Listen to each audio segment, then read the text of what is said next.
ये कथा महाभारत के अनुषांगिक प्रसंगों में से एक है, जिसमें भगवान श्री कृष्ण ने कर्म और उसके फल के महत्व को समझाया।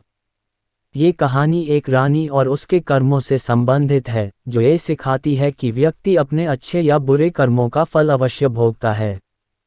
प्राचीन समय में एक राज्य की रानी अपने वैभव और ऐश्वर्य के कारण अत्यंत अहंकारी हो गई थी। वह प्रजा की परेशानियों को नज़रअंदाज करती थी और अपने सुख सुविधाओं में लिप्त रहती थी। गरीबों और ज़रूरतमंदों की सहायता करना तो दूर, वह उनके साथ कठोर व्यवहार करती थी। एक दिन राज्य में भगवान श्री कृष्ण पधारे। प्रजा ने उनकी कृपा प्राप्त करने के लिए एक सभा आयोजित की। रानी भी वहां पहुंची और अपने ऐश्वर्य का प्रदर्शन करने लगी। उसने भगवान से पूछा, भगवान, क्या मेरा यह वैभव और सौंदर्य हमेशा रहेगा? भगवान श्री कृष्ण मुस्कुराए और कहा, रानी, ये सब तुम्हारे कर्मों का फल है। तुमने पूर्व जन्म में बहुत पुण्य किए थे, लेकिन इस जन्म में अहंकार और अधर्म का मार्ग अपनाया है। अपने कर्मों को सुधार लो, अन्यथा तुम्हें अपने बुरे कर्मों का फल अवश्य भुगतना पड़ेगा। रानी ने भगवान की बातों को अनसुना कर दिया। समय बीता और रानी का राज्य विपत्तियों से घिर गया। एक के बाद एक उसने अपना सब कुछ खो दिया, धन, ऐश्वर्य और यहाँ तक कि अपनी संतानों को भी। अंततः वह अकेली और निर्धन हो गई। जब रानी को अपने कष्टों का कारण समझ में आया, तो उसने भगवान श्री कृष्ण का ध्यान किया और उनसे प्रायश्चित का उपाय पूछा। भगवान ने कहा, जो तुमने दूसरों के साथ किया, वही तुम्हारे पास लौट कर आया। अब अपनी गलतियों को सुधारो, जरूरतमंदों की सेवा करो और सच्चे हृदय से प्रायश्चित करो। रानी ने भगवान की बात मानी और अपना शेष जीवन सेवा और भक्ति में लगा दिया। धीरे धीरे उसके कर्म बदलने लगे और उसके जीवन में फिर से शांति आई। भगवान श्री कृष्ण की इस कथा से हमें ये सीख मिलती है कि कर्म का नियम अटल है। अच्छे कर्म सुख और शांति लाते हैं, जबकि बुरे कर्म दैख का कारण बनते हैं। हमें सदैव धर्म और सत्य के मार्ग पर चलना चाहिए। रानी ने अपने जीवन को बदलने का संकल्प लिया। वह पहले से ही अपने अहंकार और विलासिता के कारण सब कुछ खो चुकी थी। अब उसने भगवान श्री कृष्ण के उपदेश को ध्यान में रखते हुए प्रायश्चित करना शुरू किया। रानी ने अपना जीवन समाज की सेवा में समर्पित कर दिया। वह दिन रात गरीबों की मदद करती, भूखों को भोजन कराती और बीमारों की सेवा करती। रानी के मन में ये भावना थी कि वह अपने बुरे कर्मों का प्रायश्चित कर रही है। एक दिन रानी ने भगवान श्री कृष्ण का स्मरण करते हुए पूछा, प्रभु, क्या अब मैं अपने बुरे कर्मों से मुक्त हो पाई हूँ? भगवान प्रकट हुए और बोले, तुम्हारे कर्मों का फल तुम्हें भुगतना पड़ा, लेकिन अब तुम्हारे अच्छे कर्म तुम्हें मुक्ति के मार्ग पर ले जा रहे हैं।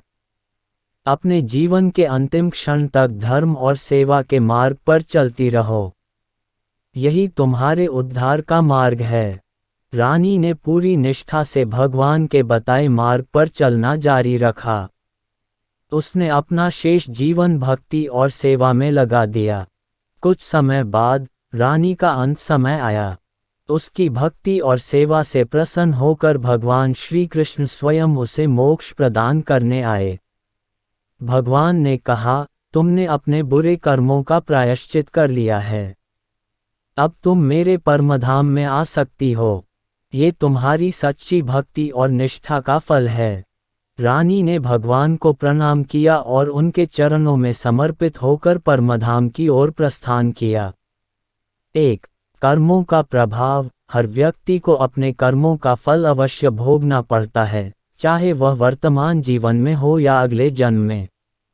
2. प्रायश्चित और सुधार। बुरे कर्मों का प्रायश्चित और उन्हें सुधारने का प्रयास जीवन को नई दिशा दे सकता है। 3. भक्ति और सेवा का महत्व।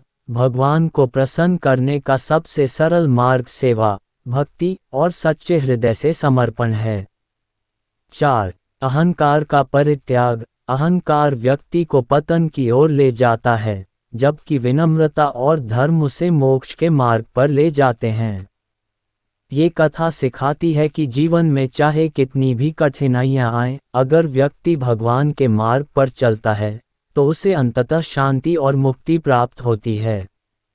रानी ने भगवान श्री कृष्ण के चरणों में आत्मसमर्पण कर मोक्ष प्राप्त किया, लेकिन इस कथा के माध्यम से समाज में बड़ा संदेश फैला। रानी की इस कथा से प्रजा ने ये समझा कि जीवन में कर्मों का बड़ा महत्व है। जो लोग पहले रानी के व्यवहार से दुखी थे, वे अब उसकी सेवा और भक्ति देखकर प्रेरित हुए। रानी के द्वारा किए गए सेवा कार्यों ने पूरे राज्य को धर्म और करुणा का मार्ग दिखाया। राज्य में एक नई चेतना जागृत हुई। गरीबों और असहायों की मदद के लिए कई आश्रम और धर्मशालाएं खोली गईं। रानी ने जो ज्ञान भगवान श्री कृष्ण से प्राप्त किया था, उसे उसने अपनी प्रजा के साथ साझा किया। ये ज्ञान धीरे धीरे पूरे राज्य में फैल गया। रानी के जाने के बाद उसके सेवा और भक्ति के कार्यों को प्रजा ने जारी रखा। उसकी स्मृति में एक मंदिर बनाया गया, जिसे कर्म सिद्धि मंदिर नाम दिया गया। इस मंदिर में रानी की कहानी को चित्रों और शिलालेखों के माध्यम से प्रस्तुत किया गया, ताकि आने वाली पीढ़ियां कर्म के महत्व को समझ सकें। मंदिर में ये संदेश लिखा गया था, कर्म ही मनुष्य का वास्तविक धन है। बुरे कर्म दैक का कारण बनते हैं और अच्छे कर्म शांति और मोक्ष की ओर ले जाते हैं। अहंकार और स्वार्थ का त्याग कर सेवा और भक्ति का मार्ग अपनाओ। यही जीवन का सच्चा उद्देश्य है। भगवान श्री कृष्ण की यह शिक्षा केवल रानी के लिए नहीं, बल्कि हम सभी के लिए है। ये कथा हमें सिखाती है कि 1. जीवन के हर कार्य में संतुलन और धर्म का पालन करें। 2. बुरे कर्मों से बचें और उनके परिणामों को स्वीकार कर सुधार करें। 3. भक्ति और सेवा से भगवान का सानिध्य प्राप्त किया जा सकता है। 4. दूसरों की मदद और कल्याण में ही सच्चा सुख है। इस तरह रानी की कहानी केवल एक व्यक्ति की यात्रा नहीं, बल्कि पूरे समाज के लिए एक प्रेरणा बन गई। कथा के आगे का भाग इस सत्य को उजागर करता है कि रानी के जीवन की यह कहानी भगवान श्री कृष्ण के उपदेशों से प्रभावित होकर न केवल उसके राज्य में बल्कि आसपास के कई राज्यों में भी एक आदर्श बन गई। रानी के मोक्ष प्राप्त करने के बाद कर्म सिद्धि मंदिर एक आध्यात्मिक केंद्र बन गया। वहां आने वाले लोग अपनी समस्याओं का समाधान खोजते और रानी की कहानी से प्रेरित होकर अपने कर्मों को सुधारने का प्रयास करते। मंदिर के वातावरण में एक विशेष ऊर्जा महसूस होती थी और कई भक्तों ने यह अनुभव किया कि सच्चे हृदय से प्रायश्चित करने और सेवा का मार्ग अपनाने से उनके जीवन में अद्भुत परिवर्तन हुआ। एक बार एक निर्धन किसान अपनी समस्याओं से परेशान होकर मंदिर आया। उसने रानी की कहानी सुनकर भगवान श्री कृष्ण के चरणों में प्रार्थना की और संकल्प लिया कि वह जीवन भर धर्म और सेवा का पालन करेगा। कुछ समय बाद उसकी मेहनत और ईमानदारी से उसका जीवन बदल गया। इस प्रकार रानी की कथा ने न केवल अतीत में बल्कि वर्तमान में भी लोगों के जीवन को बदलने का काम किया। मंदिर में एक दिन ऋषि नारद भगवान श्री कृष्ण से मिलने आए। उन्होंने भगवान से पूछा, प्रभु, क्या इस कथा के माध्यम से संसार को कर्म और धर्म का महत्व समझ में आ गया? भगवान श्री कृष्ण मुस्कुराए और बोले, ये कथा केवल एक शुरुआत है। जब तक मनुष्य अपने भीतर से अहंकार, लोभ और स्वार्थ को समाप्त नहीं करता, तब तक वह सच्चे धर्म को नहीं समझ सकता। ये संसार कर्म क्षेत्र है और यहाँ प्रत्येक व्यक्ति को अपने कर्मों का फल भोगना ही पड़ेगा। लेकिन यदि वे सच्चे हृदय से प्रायश्चित करें और सेवा का मार्ग अपनाएं, तो उनका जीवन सुधर सकता है। रानी की सेवा और प्रायश्चित से प्रेरित होकर उसके राज्य में एक स्वर्ण युग का आरंभ हुआ। राजा ने भी यह समझा कि प्रजा की सेवा ही सच्चा धर्म है। राज्य के मंत्री और अधिकारी भी अपने कर्तव्यों के प्रति सजग हो गए। राज्य में शिक्षा, सेवा और भक्ति के केंद्र स्थापित किए गए, जहां भगवान श्री कृष्ण के उपदेश और रानी की कथा को सिखाया जाता। रानी की इस कथा ने ये स्पष्ट कर दिया कि 1. प्रायश्चित से बुरे कर्मों का प्रभाव कम हो सकता है। 2. जीवन में सेवा और भक्ति का महत्व सबसे बड़ा है। 3. धन, ऐश्वर्य और अहंकार स्थायी नहीं हैं, केवल अच्छे कर्म ही मनुष्य के साथ जाते हैं। 4. भगवान की कृपा उन्हीं पर होती है जो सत्य, धर्म और सेवा के मार्ग पर चलते हैं। इस तरह रानी की कथा ने पूरे समाज को एक नई दिशा दी और भगवान श्री कृष्ण के कर्म सिद्धांत को जन जन तक पहुंचाया। रानी की कथा समाज में प्रेरणा का स्रोत बन गई। जैसे जैसे ये कहानी फैलती गई, इसे सुनकर अन्य राज्यों के लोग भी अपने जीवन में परिवर्तन लाने लगे। हर किसी ने इस कथा से यह सीख ली कि अहंकार, लोभ और अधर्म का त्याग कर सच्चाई, सेवा और भक्ति का मार्ग अपनाने से जीवन सुधारा जा सकता है। रानी की कहानी से प्रभावित होकर आसपास के राज्यों में भी एक नई चेतना जागृत हुई। कई राजाओं ने अपनी प्रजा के साथ न्याय और सेवा का व्यवहार करना शुरू किया। उन्होंने महसूस किया कि केवल ऐश्वर्य और शक्ति से राजा महान नहीं बनता, बल्कि प्रजा की भलाई और धर्म का पालन ही सच्चा नेतृत्व है। समय के साथ रानी की कथा को शास्त्रों और पुराणों में स्थान दिया गया। विद्वान और संत इस कथा को जन जन तक पहुंचाने लगे। उन्होंने इसे विभिन्न उत्सवों और धर्म सभाओं में सुनाया। ये कथा न केवल राजाओं और रानियों के लिए, बल्कि सामान्य जन के लिए भी प्रेरणा बन गई। भगवान श्री कृष्ण ने इस कथा को मानवता को शिक्षित करने का माध्यम बनाया। एक बार अर्जुन ने श्री कृष्ण से पूछा, प्रभु, क्या ये संभव है कि सभी लोग रानी की तरह अपने कर्म सुधार लें? श्री कृष्ण ने उत्तर दिया, अर्जुन, हर व्यक्ति को अपने कर्मों का फल भोगना पड़ता है, लेकिन जो व्यक्ति अपने बुरे कर्मों को पहचानकर उन्हें सुधारने का प्रयास करता है, वह मेरा प्रिय भक्त बनता है। जैसे रानी ने अपने अहंकार और बुरे कर्मों का प्रायश्चित किया, वैसे ही हर व्यक्ति को जीवन में एक न एक दिन यह मार्ग अपनाना होगा। यही कर्म का सिद्धांत है। कहा जाता है कि एक बार एक गरीब विधवा महिला अपने बच्चों के साथ मंदिर आई। वह अत्यंत दुखी थी और भगवान श्री कृष्ण से मदद की प्रार्थना कर रही थी। उस रात उसने स्वप्न में भगवान श्री कृष्ण को देखा। भगवान ने उसे अपने गांव में सेवा और भक्ति का काम शुरू करने को कहा। महिला ने ऐसा ही किया और जल्द ही उसका जीवन सुखी हो गया। ये घटना और भी लोगों को प्रेरित करती रही। समय के साथ रानी की कथा न केवल भारत में, बल्कि दुनिया के अन्य हिस्सों में भी प्रेरणा का स्रोत बनी। इसे अलग अलग भाषाओं में अनुवादित किया गया और धर्म ग्रंथों में शामिल किया गया। ये कथा आज भी यह सिखाती है कि कर्म का नियम अटल है और धर्म का पालन ही जीवन का सही मार्ग है।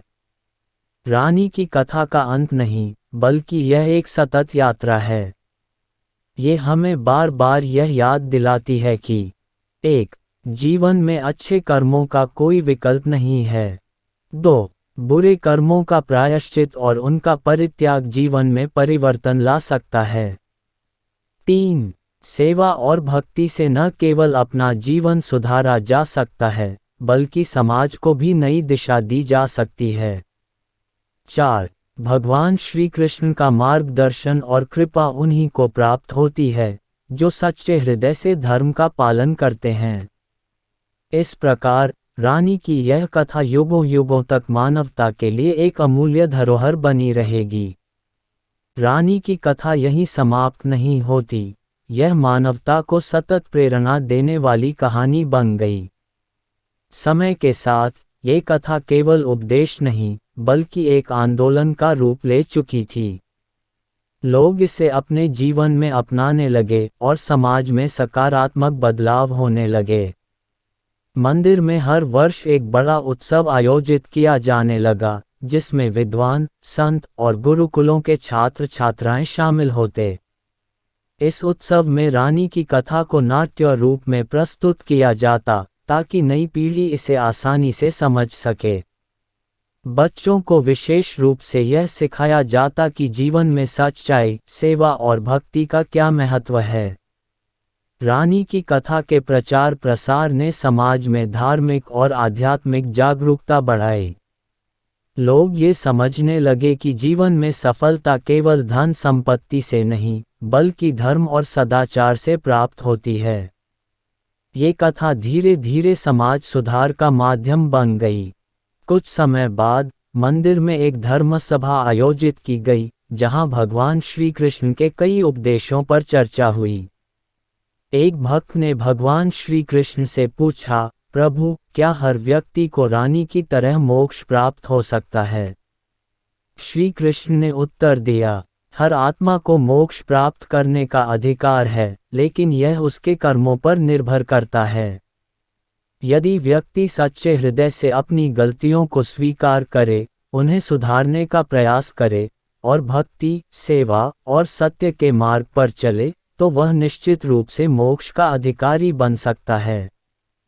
कर्म का फल अवश्य मिलता है, लेकिन सुधार का मार्ग हमेशा खुला रहता है। रानी की कथा के प्रभाव से समाज में स्थायी परिवर्तन आया। लोग एक दूसरे की मदद करने लगे, परोपकार और सेवा को अपने जीवन का हिस्सा बना लिया। राजा और मंत्री भी धर्म और न्याय का पालन करने लगे। समाज में एक नई चेतना का उदय हुआ। कहा जाता है कि रानी की आत्मा ने अगले जन्म में एक महान संत के रूप में जन्म लिया। वह संत अपने उपदेशों और कार्यों से समाज में धर्म, भक्ति और सेवा का प्रचार प्रसार करते रहे। उन्होंने लोगों को यह समझाया कि जीवन का उद्देश्य केवल सुख संपत्ति नहीं, बल्कि आत्मा का उद्धार और समाज की सेवा है। इस कथा का सबसे बड़ा संदेश यह है: 1.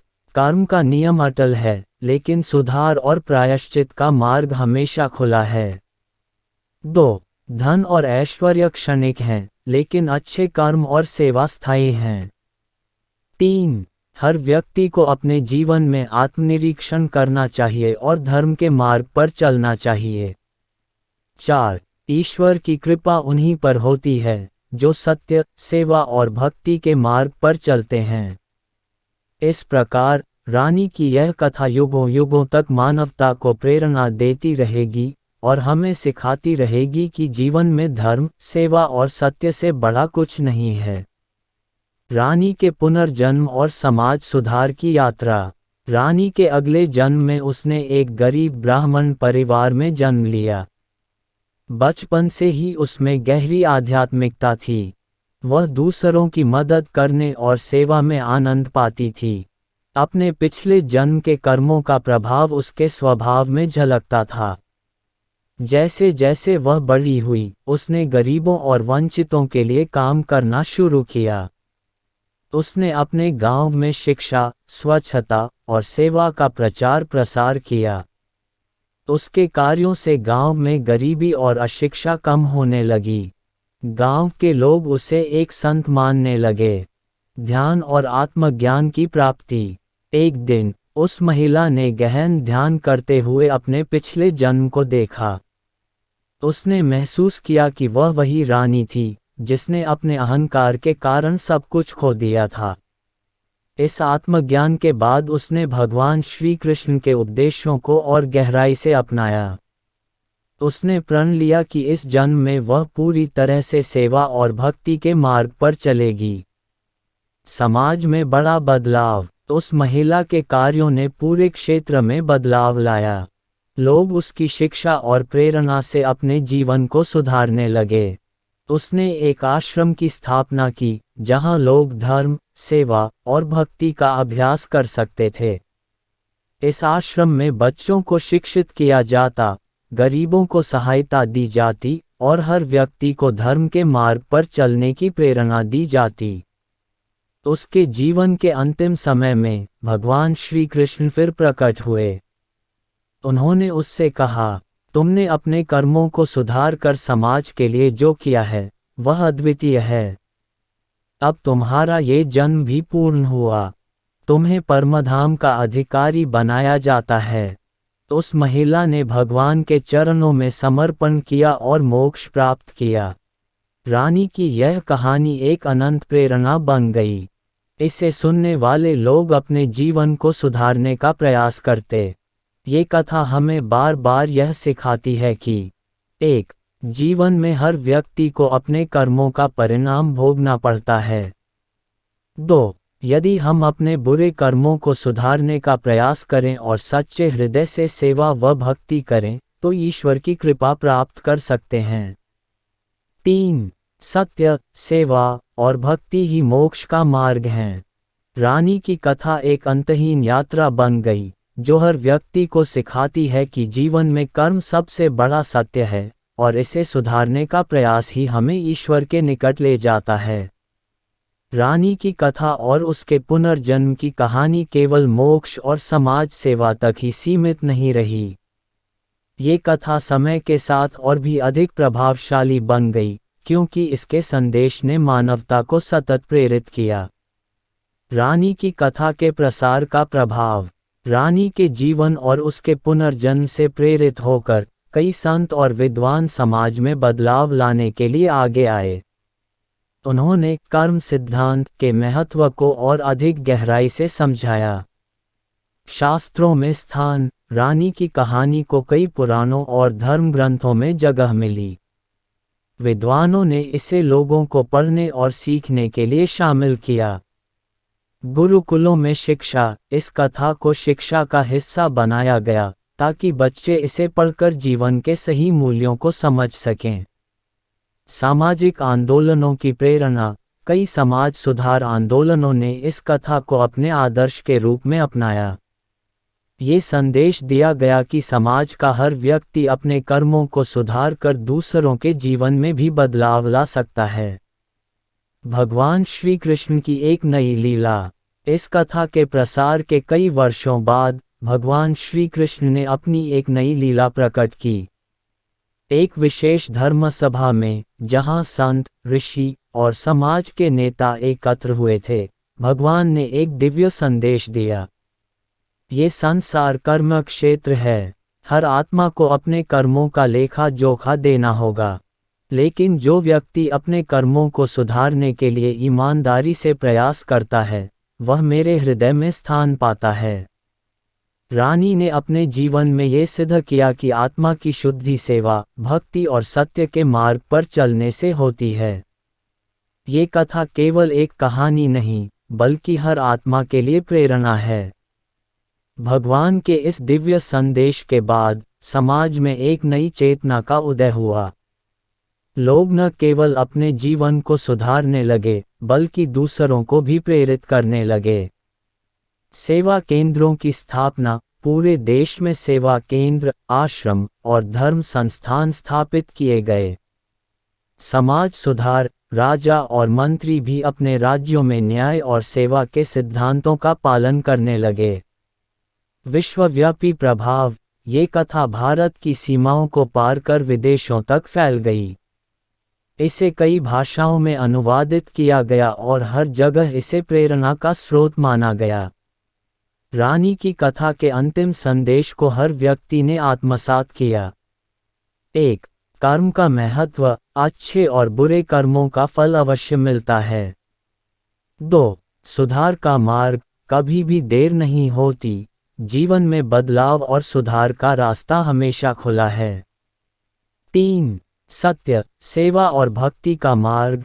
यही वह मार्ग है जो आत्मा को शुद्ध करता है और मोक्ष की ओर ले जाता है।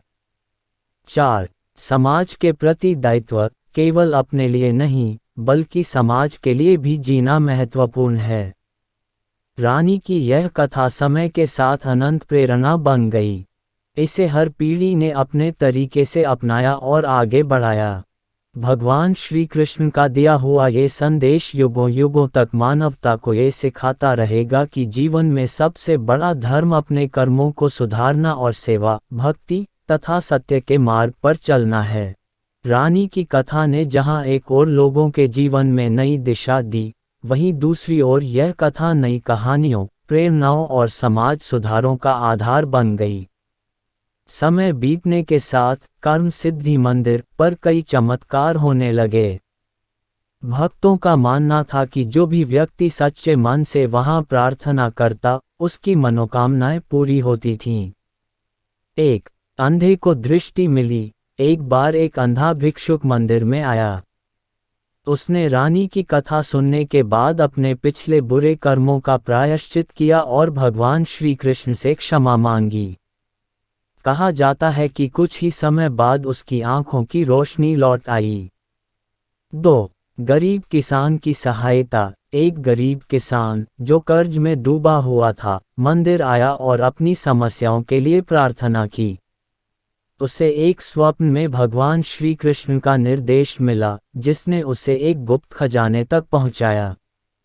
इससे उसकी समस्याएं दूर हो गईं और उसने अपनी संपत्ति समाज सेवा में लगा दी। रानी की कथा केवल एक प्रेरणा नहीं रही, बल्कि समाज में धर्म और सेवा का एक बड़ा आंदोलन बन गई। आध्यात्मिक नेतृत्व का उदय। कई संत और महात्माओं ने रानी की कथा के संदेश को आगे बढ़ाया। धर्म सभा और संगोष्ठियां। जगह जगह धर्म सभाएं आयोजित होने लगीं, जहां लोगों को कर्म, धर्म और प्रायश्चित का महत्व सिखाया जाता। सेवा केंद्रों का निर्माण, अनाथालय, वृद्धाश्रम और शिक्षा केंद्र स्थापित किए गए, जिनमें रानी की कथा के आदर्शों को लागू किया गया। कहा जाता है कि एक रात एक भक्त ने मंदिर में भगवान श्री कृष्ण को स्वप्न में देखा। भगवान ने उससे कहा, रानी की कथा मानवता को शिक्षित करने के लिए थी, लेकिन ये यात्रा समाप्त नहीं हुई। हर आत्मा को अपने भीतर झांककर यह समझने की आवश्यकता है कि उसका जीवन कैसे सुधारा जा सकता है। कर्म का मार्ग कठिन है, लेकिन इसे अपनाने से ही मोक्ष संभव है। रानी की कथा केवल उस युग तक सीमित नहीं रही, ये हर युग में, हर परिस्थिति में प्रासंगिक बनी रही। एक आधुनिक युग में प्रेरणा। आज भी लोग रानी की कथा से प्रेरणा लेकर अपने जीवन को सुधारते हैं। ये कथा हमें सिखाती है कि जीवन में कठिनाइयाँ और बुरे कर्म कितने भी बड़े क्यों न हो, प्रायश्चित और सुधार का मार्ग हमेशा खुला रहता है। 2. सामाजिक सुधार का आधार। इस कथा ने सामाजिक आंदोलनों और सुधारों का आधार बनाया, जिसमें समाज के कमजोर वर्गों की सहायता को प्राथमिकता दी गई। 3. वैश्विक स्तर पर पहचान। रानी की कथा का अनुवाद विभिन्न भाषाओं में किया गया और इसे दुनिया भर में एक प्रेरणादायक कहानी के रूप में अपनाया गया। रानी की कथा केवल एक व्यक्ति की कहानी नहीं, बल्कि यह हर आत्मा की यात्रा है। ये हर व्यक्ति को सिखाती है कि जीवन में बदलाव और सुधार कभी भी शुरू किया जा सकता है। सच्चे मन से की गई सेवा और भक्ति कभी व्यर्थ नहीं जाती। ईश्वर की कृपा उन्हीं को मिलती है, जो अपने कर्मों का सामना कर उन्हें सुधारने का साहस करते हैं। ये कथा कभी समाप्त नहीं होती, क्योंकि यह हर पीढ़ी, हर युग और हर आत्मा को जीवन जीने का मार्ग दिखाती रहेगी। रानी की कथा का प्रभाव न केवल उस समय, बल्कि आने वाले युगों तक अनंत रूप में फैला। ये कथा सिर्फ एक ऐतिहासिक घटना नहीं, बल्कि मानवता के लिए एक मार्गदर्शन बन गई। लोगों ने इसे जीवन के संघर्षों से जूझने और आत्मा की शुद्धता प्राप्त करने का सशक्त उपाय माना। रानी की कथा का समाज में आध्यात्मिक उन्नति पर प्रभाव। रानी की कथा के प्रभाव से समाज में आध्यात्मिक जागरूकता का एक नया युग शुरू हुआ।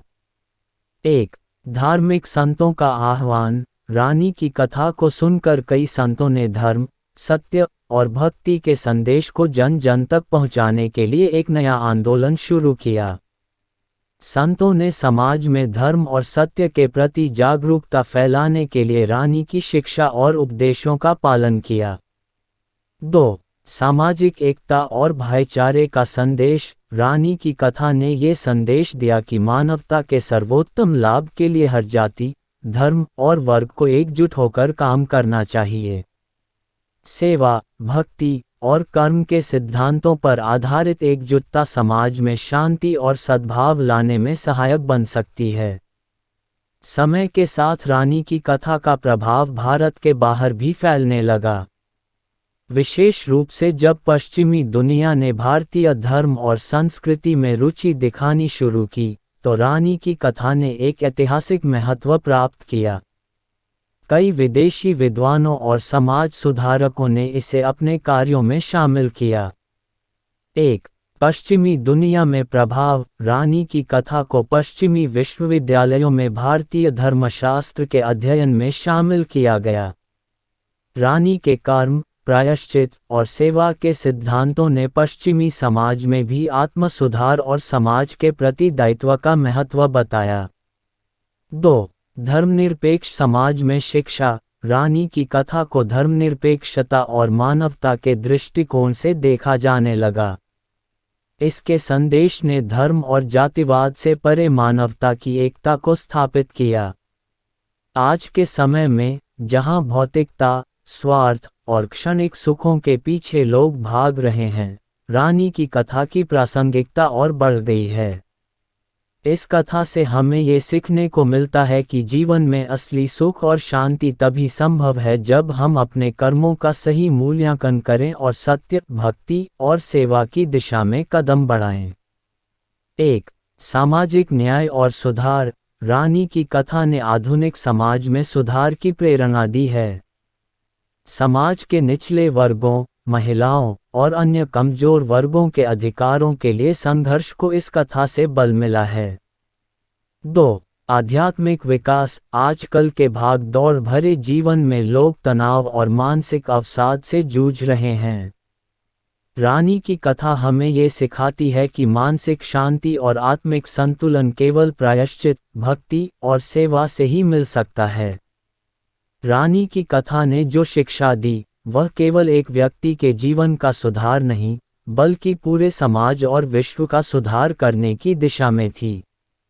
उसके कर्मों ने ये सिद्ध किया कि इंसान यदि ईमानदारी से अपने बुरे कर्मों का प्रायश्चित करता है, तो वह न केवल अपने जीवन को बदल सकता है, बल्कि दूसरों की जिंदगी में भी सकारात्मक परिवर्तन ला सकता है। 1. प्रतिक्रिया और पुनः निर्माण। रानी की कथा को पढ़कर लोग समझने लगे कि जीवन में हम सभी अपने कर्मों के दायित्व के लिए जिम्मेदार हैं। उन्होंने अपनी गलती स्वीकार की, सुधार का प्रयास किया और अपनी सेवा को बढ़ाया। 2. आध्यात्मिक और व्यक्तिगत विकास। हर व्यक्ति के जीवन में आध्यात्मिक विकास आवश्यक है। रानी की कथा ने ये सिखाया कि जो व्यक्ति सेवा और भक्ति के मार्ग पर चलता है, वह न केवल दूसरों का भला करता है, बल्कि अपने जीवन को भी सुधारता है। रानी की कथा का अंतिम संदेश। रानी की कथा हमें एक महत्वपूर्ण सत्य सिखाती है। हर व्यक्ति को अपने कर्मों का फल भोगना पड़ता है, लेकिन यदि वह अपनी गलतियों को पहचान कर उन्हें सुधारने का प्रयास करता है, तो उसका जीवन संवर सकता है। सच्चे हृदय से किए गए प्रायश्चित और सेवा उसे शांति और आत्मसंतोष की ओर ले जाते हैं। ईश्वर की कृपा उन्हीं पर होती है जो अपने कर्मों को सुधारने और समाज की भलाई के लिए काम करते हैं। ये कथा कभी समाप्त नहीं होती, क्योंकि यह जीवन के अनवरत सफ़र की सिखावन है। ये हमें ये याद दिलाती रहती है कि हमारे कर्म ही हमारे जीवन का सबसे बड़ा निर्धारण करते हैं, और हमें हमेशा अपने कर्मों को सुधारने और सच्चाई के मार्ग पर चलने का प्रयास करना चाहिए।